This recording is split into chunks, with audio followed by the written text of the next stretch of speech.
They didn't ask her to kneel. They made her, foot nudging the back of her leg like she was something less than human, laughing as she collapsed onto the polished floor of the velvet crown. Glass exploded under her knees, whiskey spreading like spilled blood across dark wood. The lounge went silent. Even the ambient music seemed to choke on its own notes, because across the room, past the frozen patrons and raised phones, the entrance door opened, and a man in a dark coat stepped inside, unhurried, deliberate, eyes already calculating exactly how much pain this lesson would cost. And the 3 men in black vests? They had maybe 10 seconds left before they understood they hadn't humiliated just another waitress. They'd forced the sister of Felix Montero to her knees. So what happens first? The recognition? The fear? Or the realization that some mistakes you don't walk away from? If this story pulled you in, make sure to hit that subscribe button so you never miss what's coming next. I've got another unforgettable story dropping tomorrow. And while you're here, jump into the comments and tell me where you're watching from. I love seeing our community from all around the world. Alright, let's get back into it. Susan's hands found the floor first, palms pressing into liquid and shards. The impact knocked the air from her lungs, but she didn't cry out. Couldn't. Years of survival had taught her that sound only fed cruelty, that tears were invitations for more. She knelt there, professional uniform now ruined, dark curls falling across her face like a curtain she wished would hide her completely. Amber light from the bar reflected off the spreading pool of liquor, turning the floor into a mirror that showed her exactly what she'd become. Small, powerless, alone. The 3 men stood over her in matching black vests and expensive shoes, forming a semicircle of entitlement. The one who'd pushed her tall, with rolled sleeves and a tattoo creeping up his forearm, crossed his arms and smiled like he'd won something. "Maybe hospitality isn't your calling," he said, voice loud enough to carry, loud enough to perform. His friends laughed. One pulled out his phone, angling it downward. The red recording light felt like a brand against Susan's skin. Around them, the velvet crown held its breath. 60 patrons sat frozen in their leather booths and high-backed chairs, business suits worth more than Susan's monthly rent, evening dresses that cost what she made in tips over 3 shifts, watches that could pay off her student loans. All of them watching, none of them moving. Fear is contagious like that. It spreads through silence, through averted eyes, through the careful study of wine glasses, and suddenly fascinating dinner plates. A woman in pearls whispered something to her companion. A man in a gray suit shifted in his seat, almost standing, then thought better of it. The bartender Miguel, who trained Susan on her first day, gripped the edge of the bar but stayed rooted behind it. The velvet crown demanded a certain type of discretion. Intervention was messy. Witnesses were safer. Susan pressed her hand over her mouth, trying to hold back the sob building in her chest. The tears came anyway, hot and shameful, spilling down her cheeks despite every effort to stop them. She hated herself for crying, hated them for making her, hated the room for watching it happen. "Look at that," the second man said, pointing. "She's crying now." "Should have been more careful," added the third, examining his nails. "Actions have consequences." The first man, the one who'd pushed her, tilted his head like he was considering something profound. "You know what? I don't think she's learned her lesson yet." He nudged a larger piece of broken glass toward her with the toe of his polished shoe. "Clean it up properly this time." Susan's fingers trembled as she reached for the glass. Sharp edges bit into her skin, but she barely felt it. Physical pain was nothing compared to the weight of humiliation pressing down on her shoulders, the eyes burning into her back, the laughter that seemed to echo off the expensive wallpaper. She was so focused on the floor, on surviving the next 60 seconds, that she didn't notice the change in the room's atmosphere. But everyone else did. The temperature seemed to drop. The air grew heavy, thick with something unnamed. The ambient jazz, soft saxophones, and gentle piano cut off mid-phrase, as if the sound system itself had sensed the shift. Conversations died. Glasses stopped moving.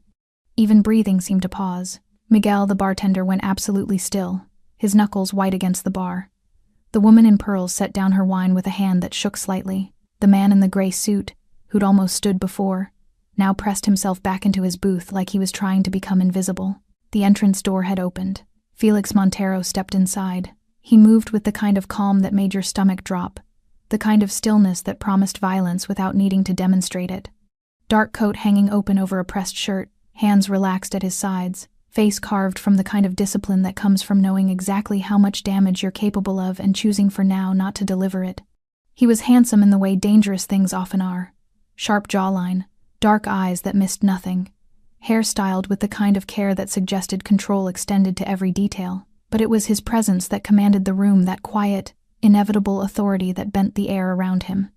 20 feet away, Susan knelt on broken glass, unaware her entire world was about to shift. Felix's eyes found her immediately. His sister, his blood, his responsibility. He saw the tears, the trembling hands, the three men standing over her like predators who'd cornered prey. His expression didn't change. That was somehow worse than anger. Rage was hot, unpredictable, messy. What moved across Felix Montero's face was cold mathematics, the precise calculation of how much consequence these men had earned. He took one step forward, then another. Footsteps silent on the polished floor, coat moving with each deliberate stride. The patrons recognized him. Some had seen him before. Others knew him only by reputation. All of them understood what his presence meant. Money could buy you into the Velvet Crown, but power, real power, was something you either had or you didn't. And Felix Montero had built his name on a foundation of promises kept and lessons delivered. One of the bartenders dropped a glass. The sound shattered the silence.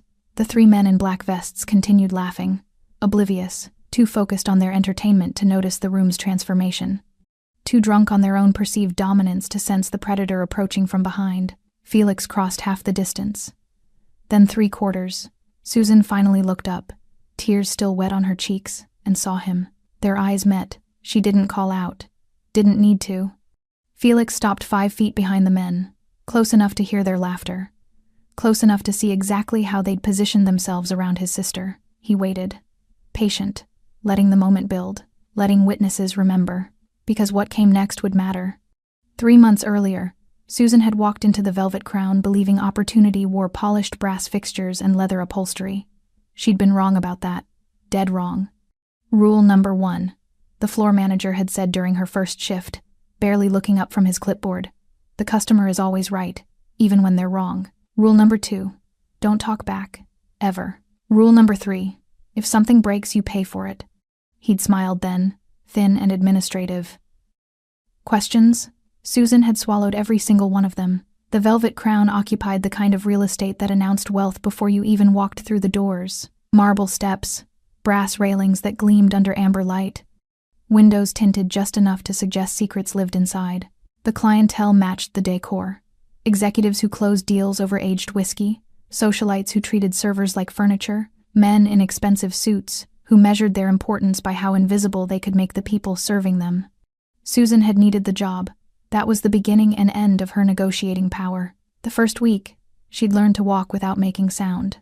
The second week, she'd mastered the art of being present but unseen, refilling glasses before they emptied, clearing plates before being asked, anticipating needs while remaining perpetually out of frame. By the third week, she'd understood the real rules, the ones nobody wrote down.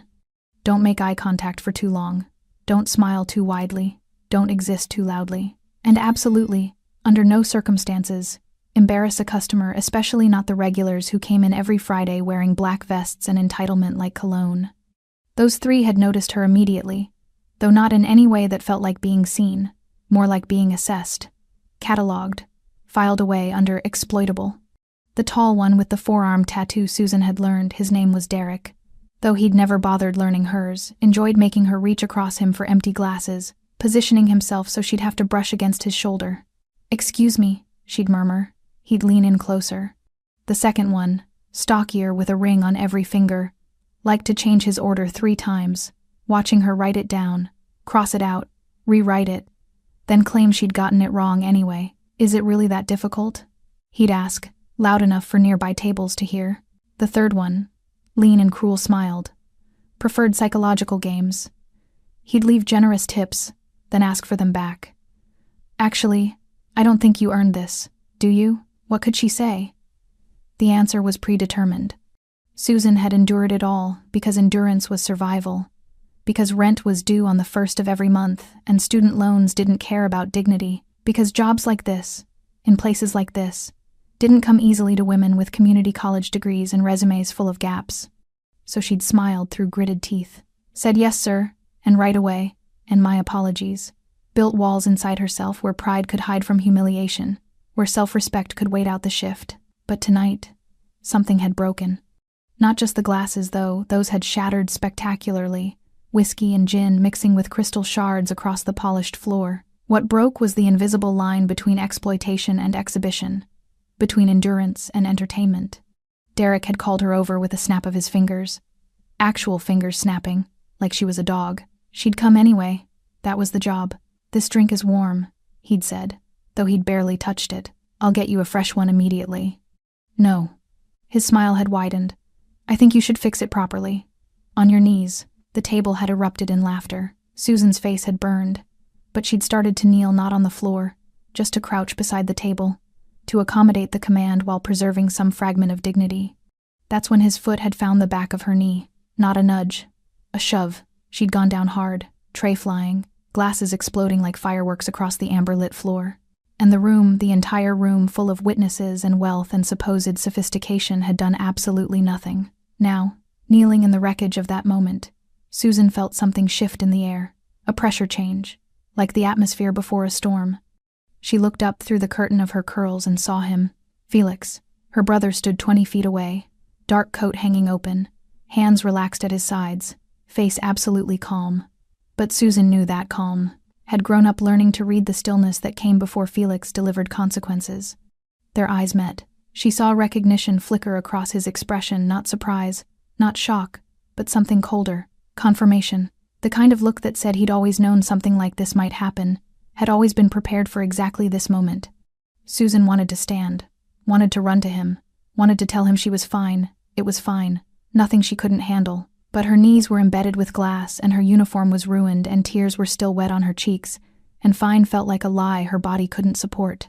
Felix took another step forward. Silent, measured. The three men still hadn't noticed him.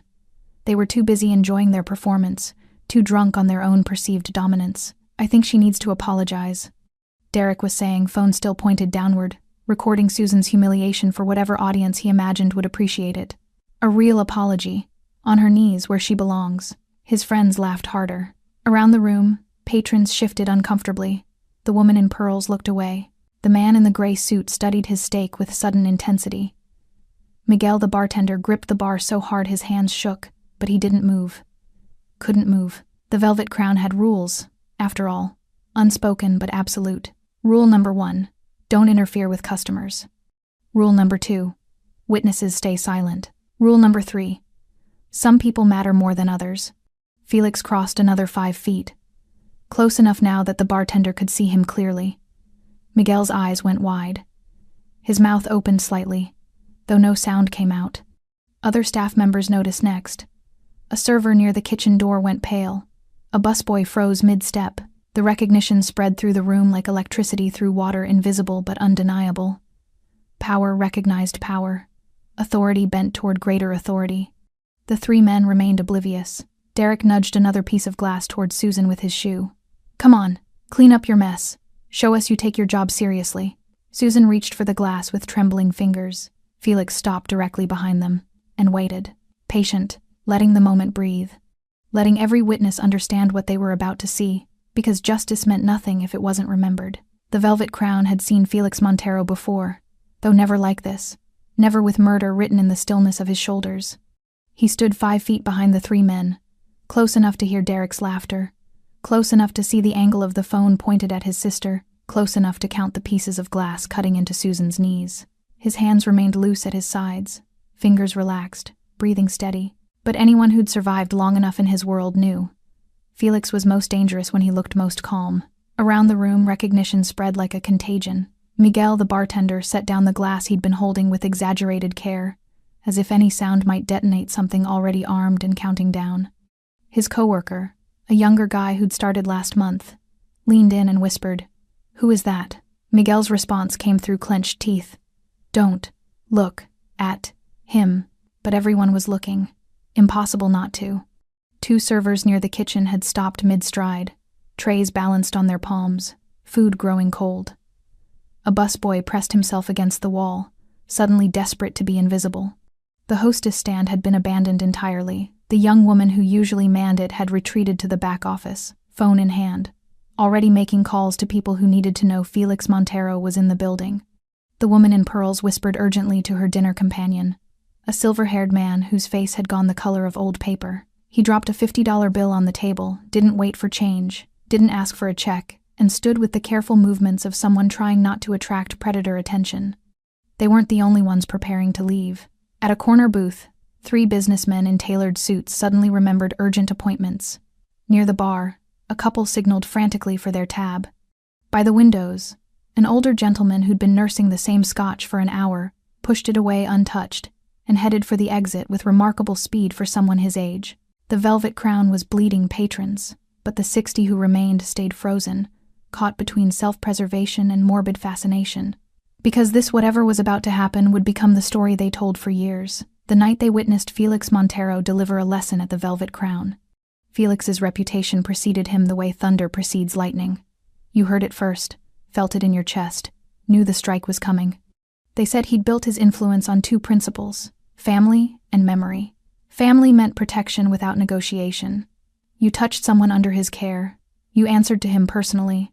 Memory meant witnesses. Felix didn't hide consequences. He displayed them. Made sure people remembered what happened when you crossed certain lines. They said he'd once walked into a restaurant where a business partner had been disrespected and calmly asked the owner to close for the evening. When the owner refused, Felix had actually smiled, and made a phone call. 20 minutes later, the city health inspector arrived. 30 minutes after that, the building inspector. By morning, the restaurant had 3 violations, 2 lawsuits, and a landlord suddenly interested in renegotiating the lease. The owner never learned who'd made those calls. He didn't need to. They said Felix didn't raise his voice because he'd never needed to.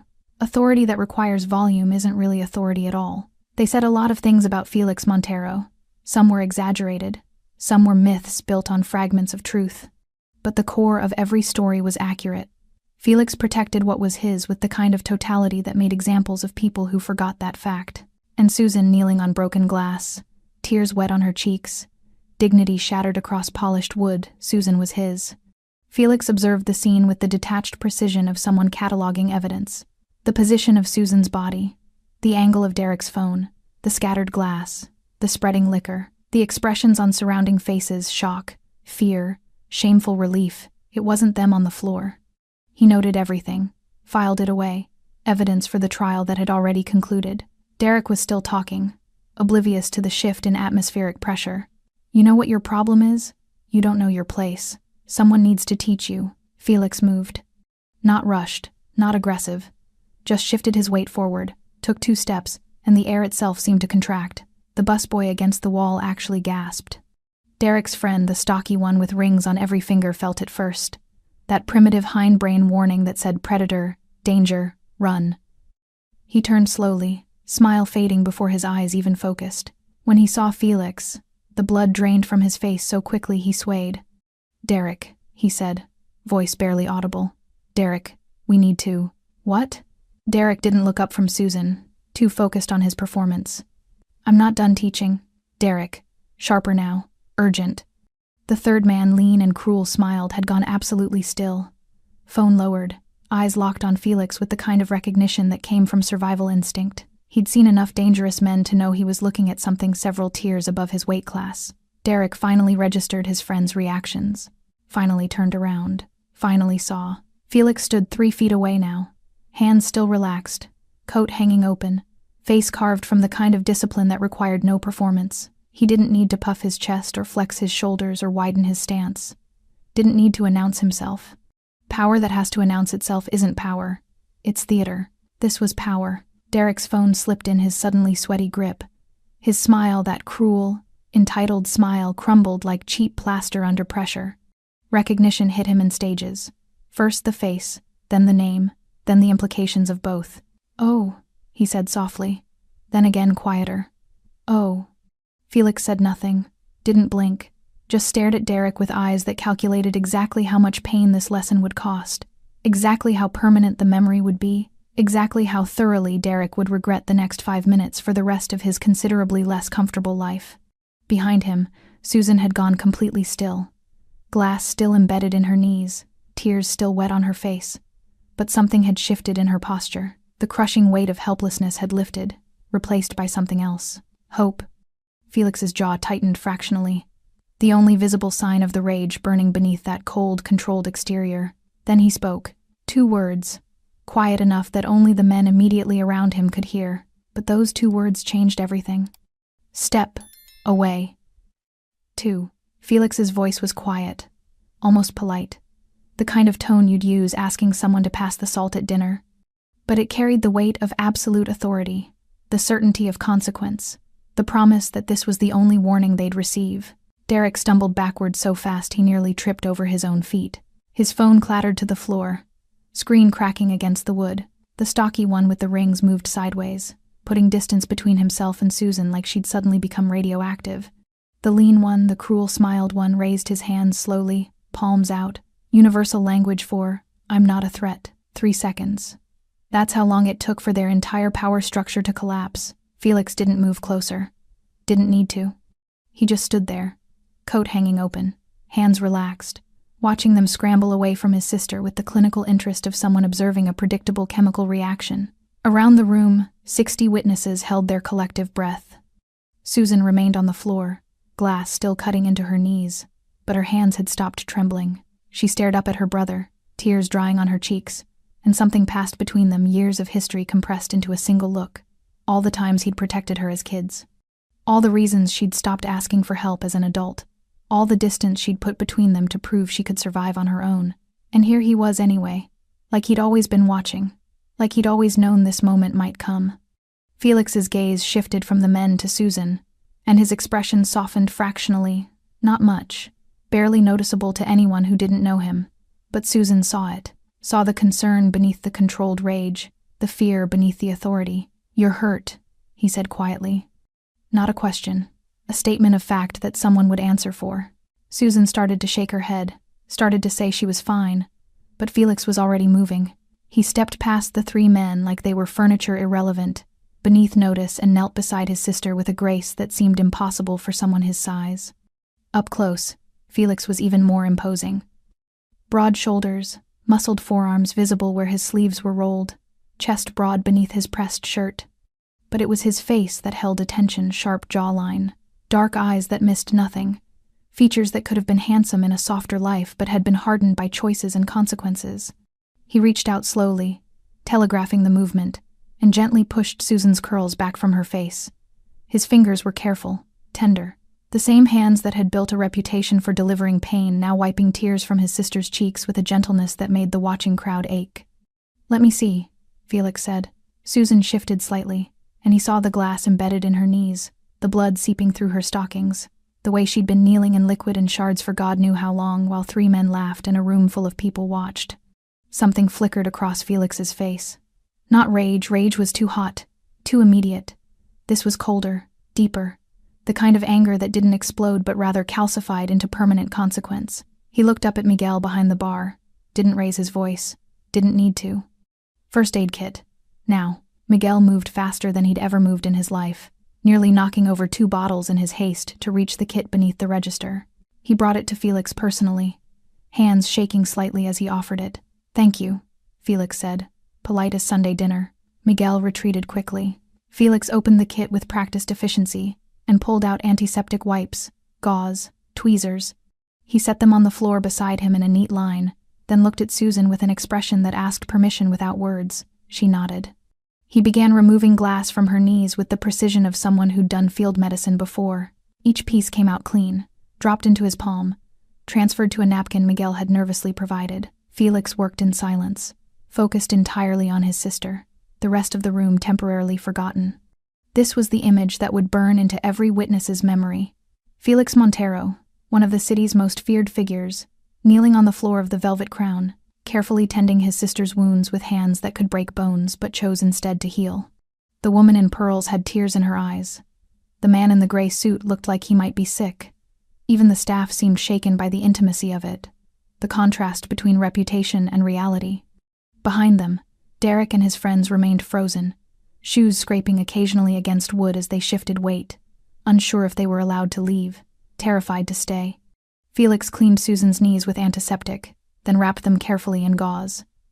He worked without speaking, jaw tight, shoulders tense. When he finished, he helped her stand one hand under her elbow, the other supporting her back, and steadied her until he was certain she could hold her own weight.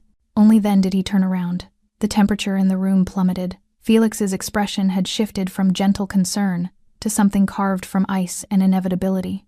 He looked at the three men the way you might look at a stain that needed removing, a problem that required solving, an error that demanded correction. Derek opened his mouth, closed it, tried again. "Look, we didn't know." Felix raised one hand. Palm out. "Stop." Derek's mouth snapped shut so fast his teeth clicked. "You don't apologize to me," Felix said quietly. Each word precisely articulated, carefully spaced. "You don't explain to me. You don't speak to me at all." He took one step forward. The three men collectively stepped back. "You humiliated my sister," Felix continued, voice still quiet, still controlled. "Made her kneel on broken glass. Recorded it, laughed about it. In front of 60 witnesses. Another step forward, another step back from them. So here's what happens next," Felix said. "You're going to leave. You're going to walk out of here with whatever dignity you think you have left. And you're going to spend the rest of your lives remembering this moment." Derek's face had gone from pale to gray.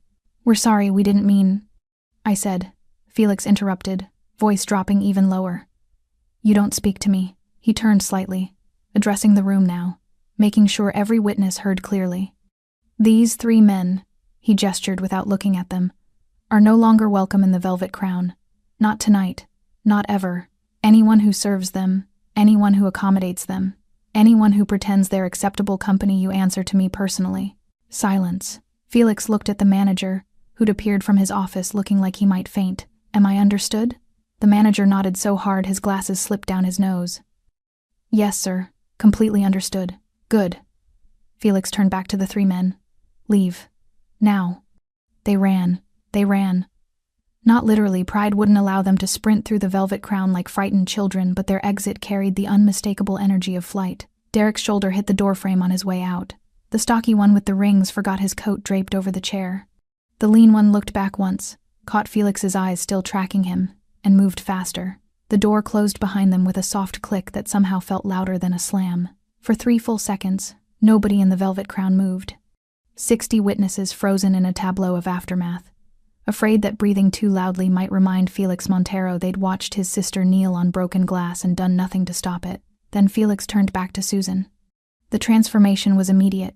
The ice melted from his expression, replaced by concern so raw it felt intrusive to witness. He reached for her again, this time checking the gauze on her knees, making sure the wrapping was secure, that no glass remained embedded in her skin. "Does it hurt?" he asked quietly. Susan shook her head, though they both knew she was lying. Felix didn't call her on it. Instead, he shrugged out of his dark coat expensive fabric, perfectly tailored, and draped it over her shoulders. It swallowed her smaller frame, hung past her hips. But it was warm and it smelled like safety, and Susan pulled it tighter around herself without thinking. "Thank you," she whispered. Felix's jaw tightened. "You shouldn't have to thank me for this. I know. But I am anyway." He studied her face, really looked at her for the first time since arriving. Saw the exhaustion beneath the tears. The weight of months spent enduring what she thought she had to endure. The strength it took to kneel on broken glass without screaming. "You're stronger than you think," Felix said. "I don't feel strong." Strength isn't feeling strong. It's surviving when you don't feel strong at all. He glanced around the room, at the witnesses still frozen in their seats. "You survived this, in front of all these people who should have helped and didn't." Shame rippled through the crowd like a wave. The woman in pearls looked down at her plate. The man in the gray suit studied his hands. Near the bar, a younger couple who'd been filming on their phones now tucked them away guiltily, suddenly aware of their own complicity. Felix let the silence stretch, let the discomfort build. This was part of the lesson too, not just for the three men who'd fled, but for everyone who'd chosen witnessing over intervention. Then he did something no one expected. He knelt again. Not to tend wounds this time, but to collect the pieces of broken glass scattered across the floor. One by one, carefully, he picked up each shard and placed them in the napkin Miguel had provided earlier. His movements were methodical, almost meditative, the most dangerous man in the room cleaning up the mess other men had made. Susan watched him, throat tight with emotion she couldn't name. "Felix, you don't have to." "Yes," he interrupted gently. "I do." Miguel appeared beside them, first aid kit still in hand, looking uncertain. "Sir, I can—" "No." Felix didn't look up. "This is mine to clean." The symbolism wasn't lost on anyone watching. Felix Montero, who had people to clean his messes, who could make a phone call and have the entire lounge scrubbed by morning, was on his knees in a public space, tending to the aftermath of his sister's humiliation personally. It was the most powerful thing he could have done. More powerful than violence. More memorable than threats. This image, Felix kneeling beside Susan, carefully collecting glass, treating the moment with a reverence that said family matters more than pride, would outlive any beating he could have delivered. When he finished, Felix stood and held out his hand to Susan. Not pulling, not demanding, offering. She took it. He helped her stand fully upright, and this time when she swayed slightly, Felix steadied her with a hand on her elbow, patient and present, letting her find her balance at her own pace.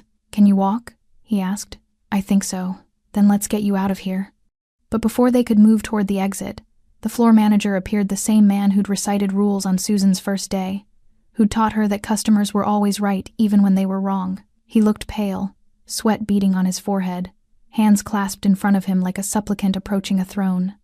"Mr. Montero," he began, voice trembling, "I want to apologize for what happened here tonight. This establishment has always prided itself on—" Felix turned to face him fully, and the manager's words died in his throat. "You pride yourself on what exactly?" Felix asked, tone conversational. "On letting your staff get humiliated? On teaching them that survival means swallowing abuse? On creating an environment where men like that feel comfortable making a woman kneel?" The manager opened his mouth, closed it. No answer would save him. "My sister," Felix continued, "has worked here for 3 months. 3 months of showing up on time, doing her job well, enduring things she shouldn't have had to endure. And tonight, when she needed one person, just one person to step in, your establishment failed her completely. We have policies about customer conflicts." "Policies?" Felix repeated, the word somehow damning. "Those 3 men assaulted her, made her bleed, filmed it for entertainment. And your policies said to do nothing?" The manager's face went from pale to gray. We didn't want to escalate." "You already escalated. By doing nothing." Felix's voice remained quiet, controlled, which made it more terrifying than shouting ever could have been. "You escalated her pain, her humiliation, her belief that she had to survive this alone." Felix glanced around the room, making sure every witness heard his next words clearly. "Effective immediately, Susan no longer works here. She quits. With full pay for tonight and compensation for 3 months of hostile work environment." The manager looked like he might argue, then caught the expression on Felix's face and thought better of it. "Of course. Whatever you think is—" "I don't think. I know." Felix turned back to Susan, expression softening again. "Ready?" Susan nodded, tears threatening again, but for different reasons now. Relief, gratitude, the overwhelming feeling of being protected after months of protecting herself. Felix guided her toward the exit, coat still draped over her shoulders, his hand steady at her back. Behind them, the velvet crown remained frozen 60 witnesses who would never forget the night they learned what real power looked like. It wasn't cruelty. It was gentleness that chose violence only when necessary, and family that came when you needed it most. They almost made it to the door. Felix's hand remained steady at Susan's back, guiding her past empty tables and averted eyes, past the bar where Miguel still gripped the counter like it was the only thing keeping him upright, past the hostess stand that remained abandoned. 10 more feet, and they would have been outside. 10 more feet, and the night would have ended with quiet consequence. 3 men exiled, 1 sister protected, 60 witnesses left to wrestle with their own complicity, but Derek made the second mistake. He was waiting outside, phone pressed to his ear, pacing near the marble steps. When he saw Felix and Susan emerge from the entrance, he lowered the phone slightly. His face had regained some color, some misplaced confidence that came from distance and the illusion of safety. "Calling my lawyer right now," he was saying loud enough to be heard. "That psycho can't just ban us from—" He stopped mid-sentence when Felix turned to look at him. Susan felt her brother's hand tighten fractionally against her back, the only outward sign of the rage that must have been coursing through him. But his expression remained calm, almost serene. That's when she knew Derek had just made a fatal error in judgment. "Susan," Felix said quietly, not taking his eyes off Derek. "Wait by the car, Felix. Please." His tone was gentle but immovable. "Give me 2 minutes." Susan hesitated, then nodded. Felix's driver, a mountain of a man named Victor, had already appeared with the car, a sleek black sedan that whispered money and consequences. Victor opened the back door for Susan, his face carefully neutral, but his eyes tracking Derek with the focused attention of someone calculating threat levels. Susan slid into the leather interior, coat still wrapped around her shoulders, and watched through the tinted window as Felix descended the marble steps with that same unhurried deliberateness that had carried him across the velvet-crowned floor. Derek's two friends had vanished. Smart. They'd recognized the danger and disappeared into whatever holes men like them crawled into when consequences came calling. But Derek remained, phone still in hand, false bravado propped up by whatever voice was on the other end of that call. "I'm going to sue you," Derek said as Felix approached. "Harassment, intimidation, threatening behavior." Felix stopped 3 feet away. "Are you finished? You can't just—" "I asked if you were finished." Something in Felix's tone, that absolute, unshakable authority, made Derek's mouth snap shut. He lowered his phone completely, though his hand still gripped it like a talisman. "Good," Felix said. "Now listen carefully, because I'm only going to explain this once." Inside the car, Susan watched her brother's back, saw the set of his shoulders, the controlled stillness that preceded action. She'd seen this before, years ago, when a teacher had humiliated her in front of her entire class. Felix had been 17 then, already building the reputation that would define his adult life. He'd shown up at the school the next day and had a conversation with that teacher, just a conversation. Nothing physical, nothing actionable, but the teacher had transferred to a different district within the month. Felix didn't need violence. He had something far more effective: the certainty of consequence. "You put your hands on my sister," Felix continued, voice carrying in the quiet night air. "You made her kneel. You filmed her crying. You turned her pain into entertainment." Derek opened his mouth to interrupt, but Felix raised one finger and the words died unspoken. "I let you walk out of there intact. I gave you the opportunity to leave with your dignity, whatever scraps of it remained. But standing out here, calling your lawyer, threatening me, that tells me you didn't learn anything. I have rights." "You had rights," Felix corrected. "Past tense. You forfeited them when you decided humiliating people was acceptable recreation." Derek's face flushed. "You're threatening me. I have witnesses." "No." Felix's smile was terrible in its gentleness. "I'm not threatening you. I'm explaining reality. There's a difference." He took one step closer. Derek flinched but held his ground, phone still clutched in his hand. "Here's what's going to happen," Felix said. "You're going to hang up that phone. You're not calling a lawyer. You're not filing a complaint. You're not posting on social media about tonight. You're not doing anything except going home and thinking very carefully about the choices that led you here. And if I don't?" Derek's voice tried for defiance but landed somewhere closer to desperation. Felix tilted his head slightly, considering. "You really want to know?" The question hung in the night air between them. Derek's hand trembled slightly, phone wavering. "I know people," Derek said, trying for confidence. "Important people. You can't just—" "Important people," Felix repeated, and now there was genuine amusement in his tone. "Tell me, Derek, do any of these important people owe you more than they fear me?" Derek's face went pale again. "That's what I thought." Felix reached out slowly. Derek flinched again but didn't move and plucked the phone from Derek's trembling hand. He glanced at the screen, saw the call was still connected. "Is this your lawyer?" Derek nodded mutely. Felix raised the phone to his ear, his voice returning to that polite, conversational tone. "Good evening. My name is Felix Montero. Your client just assaulted my sister in a public establishment. He's currently considering filing a harassment complaint against me for intervening. I wanted to give you an opportunity to provide him with proper legal counsel before he makes his situation considerably worse." A pause. Felix listened, expression neutral. "Yes, that Felix Montero." Another pause. "I appreciate your professionalism. Have a good evening." He ended the call and handed the phone back to Derek, who took it with a hand that now shook visibly. "Your lawyer suggests," Felix said pleasantly, "that you go home, delete any footage from tonight, and forget this evening ever happened. He also suggests you find new counsel if you plan to pursue this further, as his firm doesn't take cases they can't win." Derek stared at the phone like it had betrayed him. "Now," Felix continued, "you have 2 choices. Walk away right now and live with what you did.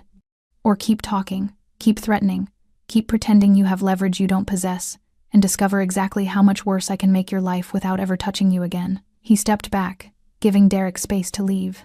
"Choose wisely. You won't get a third chance." Derek looked at Felix, then at the car where Susan watched, then back at Felix.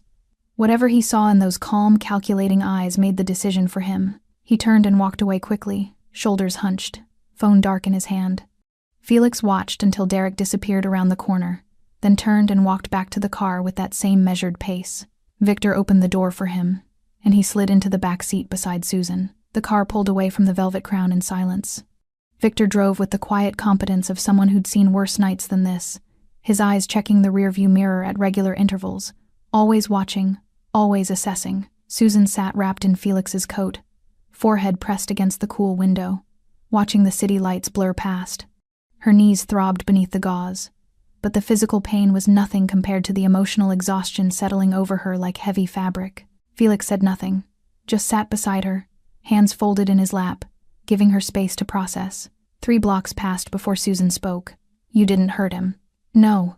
Why not?" Felix turned to look at her, expression unreadable in the shifting light. "Because some punishments last longer than bruises."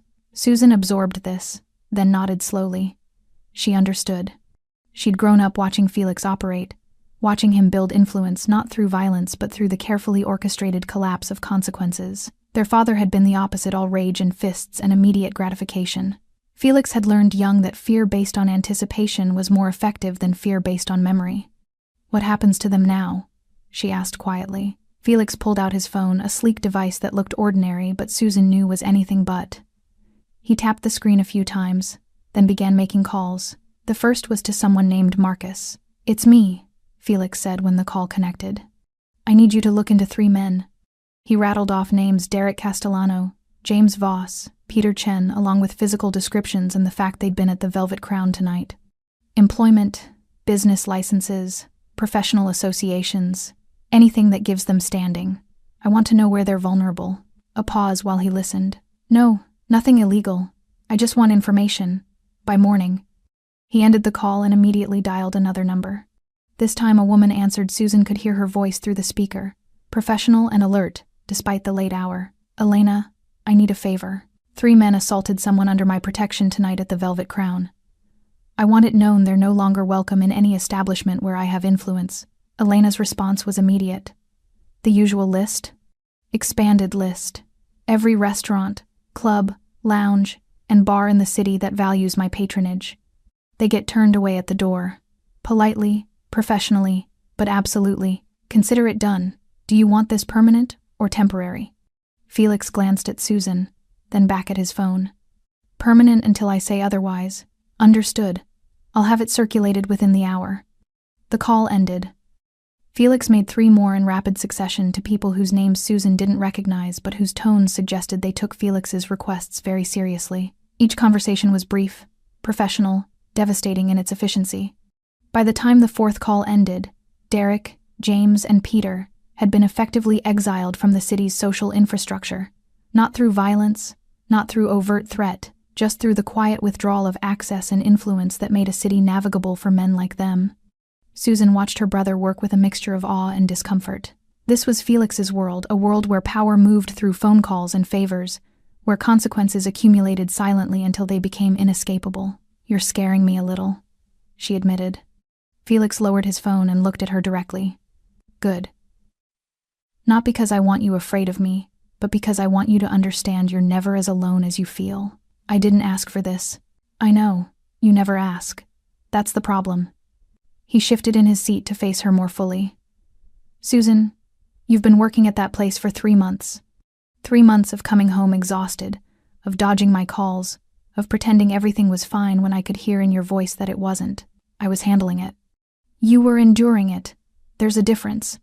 Felix's jaw tightened. "And tonight it escalated from endurance to assault. So yes, I'm making calls. Yes, I'm using my influence. Because that's what family does." Susan felt tears threatening again. Frustration, gratitude, exhaustion all mixing together. "I wanted to prove I could survive without you." "Why?" The question was simple, but the answer was complicated. Susan looked out the window, searching for words. "Because everyone in my life knows I'm Felix Montero's sister. At the community college, in job interviews, at the Velvet Crown, it's always there. This weight, this expectation, I wanted something that was mine, something I earned without your shadow making it easier."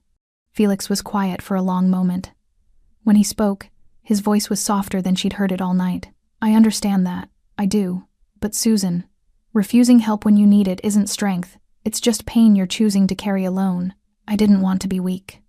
You think asking for help is weak? Felix reached over and gently tilted her chin so she had to look at him. You knelt on broken glass and didn't scream. You held yourself together while men tried to break you for entertainment.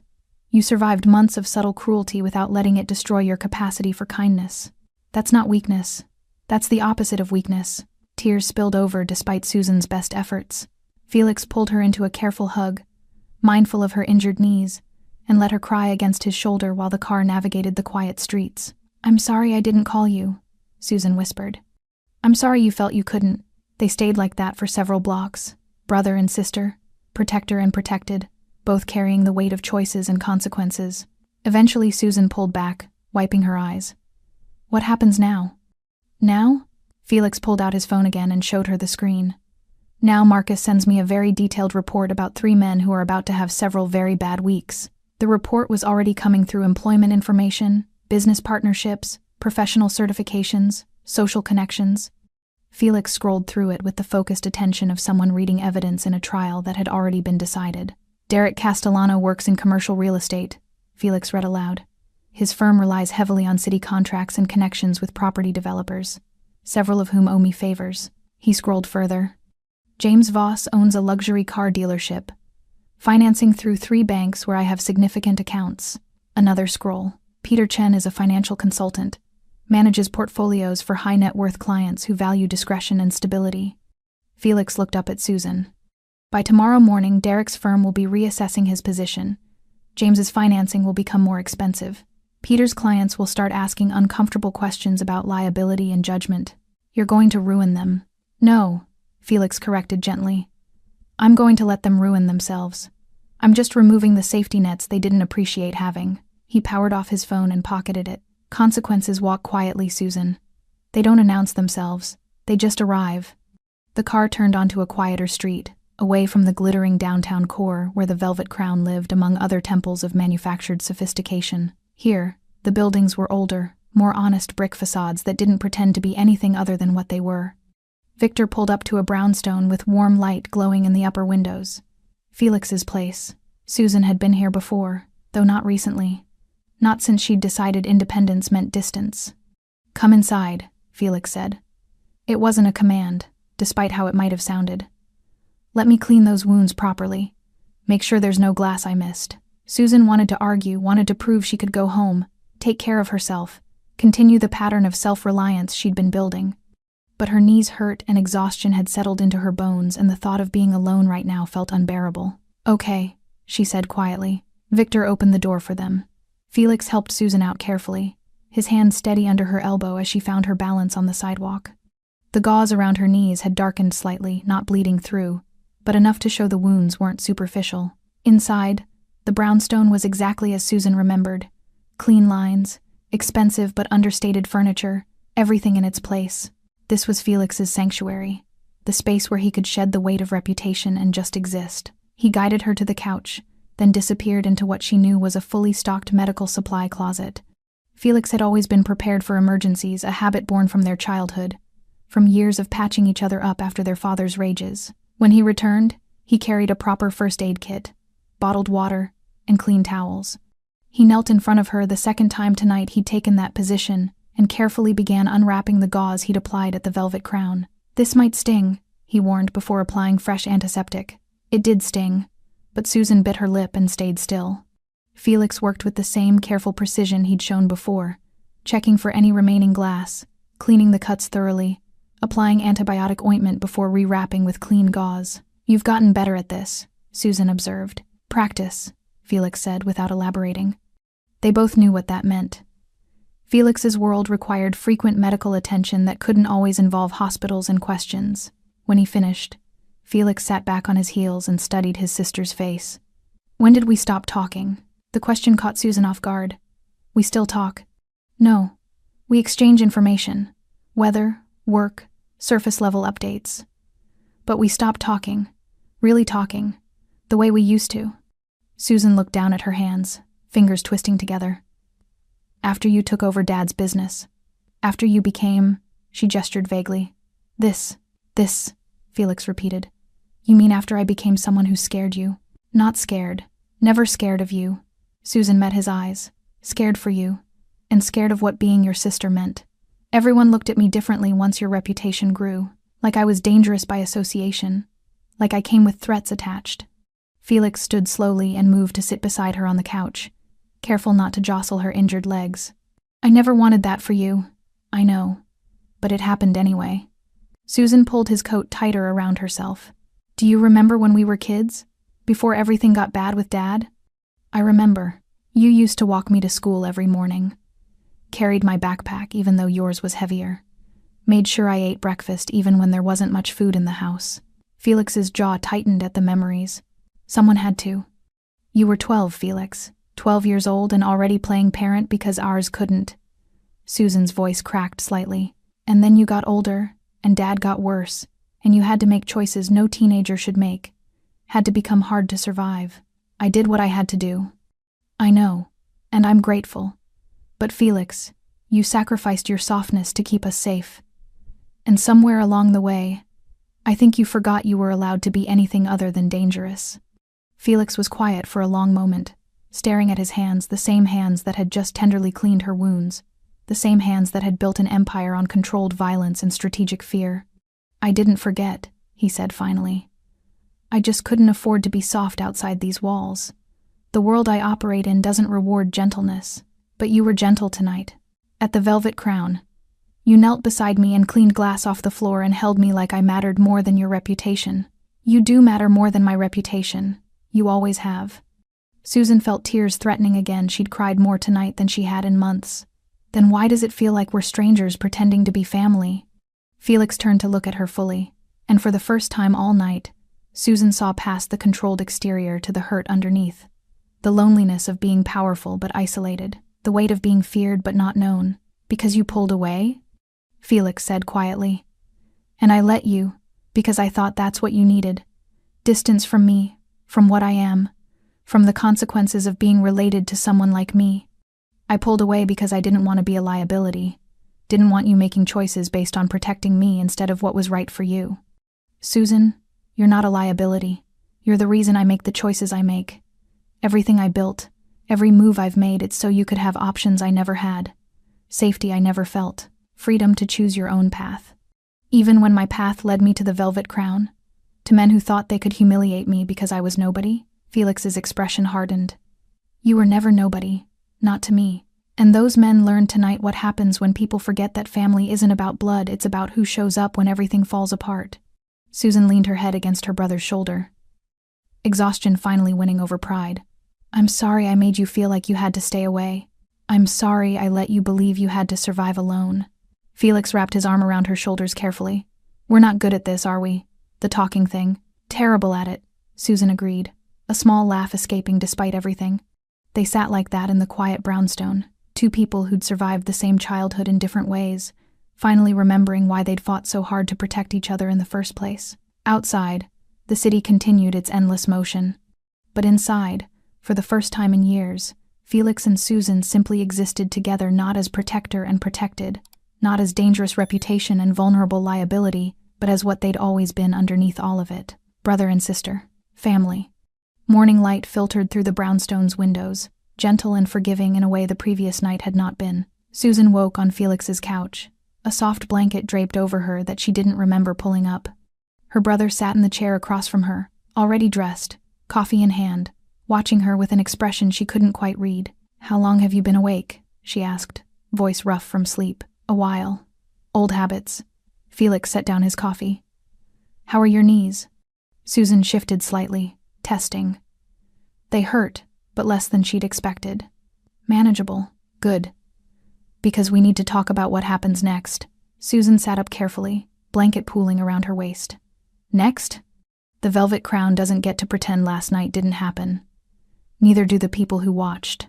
Felix leaned forward, elbows on his knees. I made some calls this morning.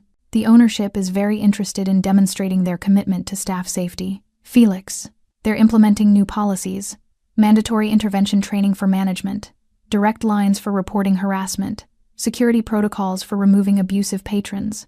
He paused. And they're hosting a staff meeting today to address what happened and ensure it never happens again. Susan processed this. You're reforming the Velvet Crown. I'm making sure what happened to you doesn't happen to anyone else who works there. I don't work there anymore. You made me quit, remember? Felix's expression softened slightly. I gave you an exit. But if you want to go back, if you want to walk back into that room and show them you're not broken, I'll support that too. Your choice. The thought of returning to the Velvet Crown made Susan's stomach clench. But there was something appealing about the idea of walking back and standing upright. No longer the woman who'd knelt on broken glass while everyone watched. I want to see it, she said. I want to see if anything actually changes. Then we'll go together. The Velvet Crown looked different in daylight, less polished, more exposed. The amber lighting that had hidden so many cruelties couldn't compete with the sun streaming through those tinted windows. Staff had gathered in the main dining area, servers, bartenders, kitchen workers, all looking uncomfortable in the space they usually worked. Miguel stood near the bar, arms crossed, expression guarded. Other servers Susan recognized sat at tables, whispering to each other. When Felix and Susan walked in, silence dropped like a curtain. Every head turned. Every conversation died. They all remembered. Of course they remembered. The floor manager, the same man who'd recited rules about customer supremacy, stood near the hostess stand, looking like he'd aged 5 years overnight. Beside him stood a woman in an expensive suit that screamed corporate authority. The owner, Susan guessed, or someone close to ownership. Thank you all for coming, the woman began, voice steady despite the tension in the room. I'm Patricia Simmons, Regional Director. I'm here because last night, this establishment failed one of its employees in the most fundamental way possible. She gestured toward Susan. Many of you witnessed what happened. All of you heard about it by now. A server was assaulted by patrons while working her shift. She was physically harmed, publicly humiliated, and according to multiple accounts, 60 people watched it happen. The room shifted uncomfortably. Guilt was thick enough to taste. This isn't about blame, Patricia continued. This is about accountability and change. Effective immediately, the Velvet Crown is implementing new protocols. She outlined them systematically. Mandatory training, anonymous reporting systems, management empowered to remove abusive patrons without corporate approval, security staff trained to recognize escalating situations. But policies mean nothing without culture change, Patricia said. So I'm asking each of you, what would have made a difference last night? What needs to change so that next time, and there will be a next time someone gets out of line, we respond differently? Silence held for several seconds. Then Miguel spoke up. We need to know we won't get fired for defending each other. Agreed, Patricia said. Documented and guaranteed. A younger server raised her hand tentatively. Can we refuse to serve people who've been inappropriate before? Without getting in trouble? Yes. We're creating a database of banned patrons. If someone makes you uncomfortable, they don't get service. Period. Another voice. What about retaliation? People leave bad reviews, complain to management. We handle it, Patricia interrupted firmly. You protect each other, we protect you. That's the new standard. Felix had remained silent throughout, standing slightly behind Susan, present but not dominating. Now he stepped forward, just enough to be noticed. The Velvet Crown has always prided itself on discretion, he said, voice carrying easily. On being the kind of place where powerful people can relax. That doesn't change. But power without responsibility is just cruelty in expensive clothes. Your patrons need to understand. This is a place of respect now. For everyone in it. Patricia nodded. Mr. Montero is correct. We're notifying our regular clientele of the new expectations. Anyone unwilling to meet them can find somewhere else to spend their money. The staff exchanged glances, surprise, cautious hope, lingering skepticism. Change announced in a meeting was easy. Change sustained over weeks and months was harder. Susan stepped forward then, Felix's coat still draped over her shoulders like armor. I'm not coming back to work here, she said, voice steady despite her nerves. But I want you all to know something. Last night, I felt completely alone. I thought survival meant enduring whatever came my way silently. I was wrong. She looked around at the faces, watching her colleagues who'd frozen, management who'd failed, an entire ecosystem that had chosen comfort over intervention. You don't have to be alone, Susan continued. None of us do. What happened to me could happen to any of you.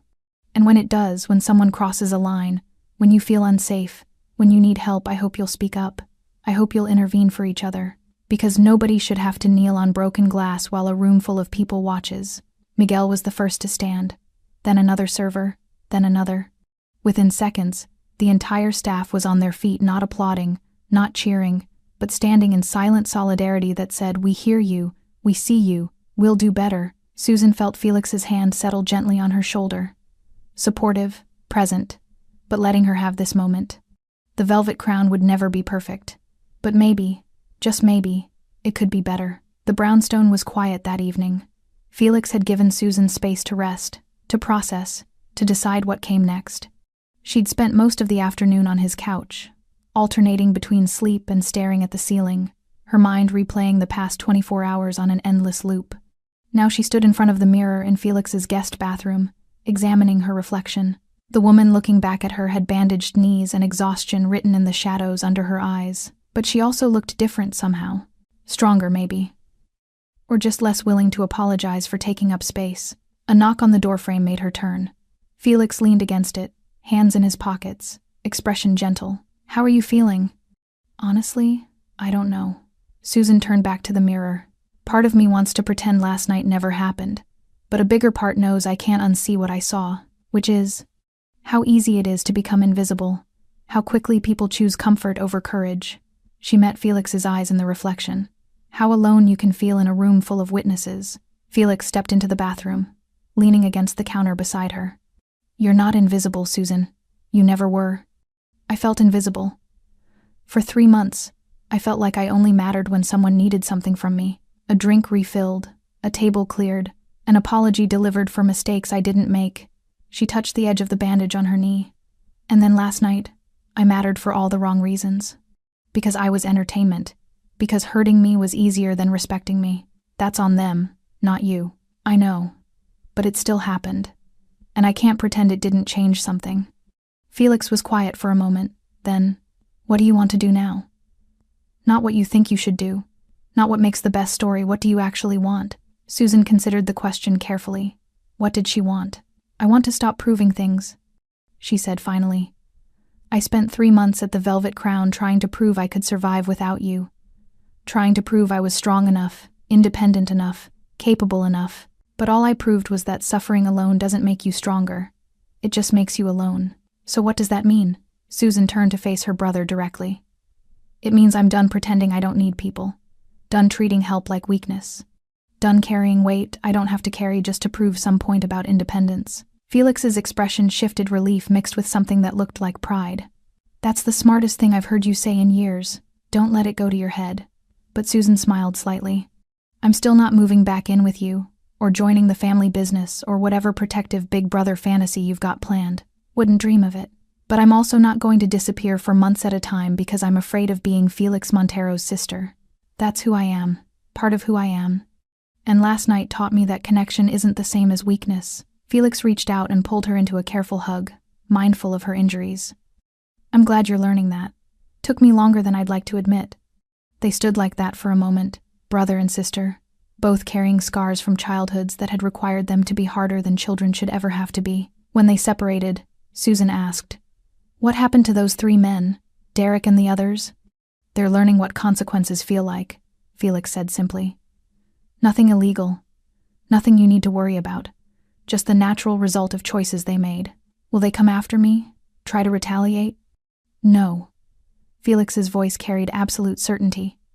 "Because they understand now what they didn't understand last night. You're not alone. You never were. You were just waiting for family to arrive." Susan felt her throat tighten with emotion. "Thank you. For coming. For everything. You don't thank family for showing up. That's what we do." Later that evening, Susan stood at the brownstone's window, looking out at the city lights beginning to sparkle in the growing darkness. Felix sat in his chair, reading something on his phone, present but not hovering. This was different from the solitude she'd cultivated over the past year. That had been loneliness masquerading as independence. This was chosen proximity, being together because they wanted to be, not because they had to be. "Felix?" Susan said without turning around. "Yeah?" "The next job I get, the next place I work, I'm going to do it differently. I'm going to speak up when something's wrong. I'm going to ask for help when I need it. I'm going to stop treating survival like a solo sport." "Good," Felix said. Because watching you suffer to prove a point was killing me. Susan turned to face him, leaning against the window frame. I wasn't trying to hurt you, I know. But Susan, you're not just my responsibility. You're my sister. Watching you struggle and not being allowed to help, that's its own kind of torture. I never said you weren't allowed. You didn't have to say it. You just stopped calling, stopped visiting, built walls between us and called it independence. Felix set down his phone. I respect your autonomy, but autonomy doesn't mean isolation. Susan absorbed this, recognizing the truth in it. I'll do better. We'll do better. Deal. The brownstone settled into comfortable silence. Outside, the city continued its endless motion, people going to work, coming home, making choices that would ripple through their lives in ways they couldn't predict. Somewhere out there, Derek and his friends were learning what it meant to lose access, to feel consequences accumulate like interest on unpaid debts. Somewhere out there, the Velvet Crown staff was deciding whether new policies meant real change or just better worded exploitation. But here, in this moment, Susan stood in her brother's brownstone, injured but not broken, humiliated but not destroyed, learning that strength sometimes looked like admitting you needed help. She was Felix Montero's sister, and that wasn't a weakness, it was a fact. Thanks for staying with this story right till the final moment. You're the reason these stories come alive. If you're ready for another powerful journey, just tap the next video on your screen. And before you go, leave a quick comment and rate this story from 1 to 10. I'm excited to see your thoughts and connect with you down there.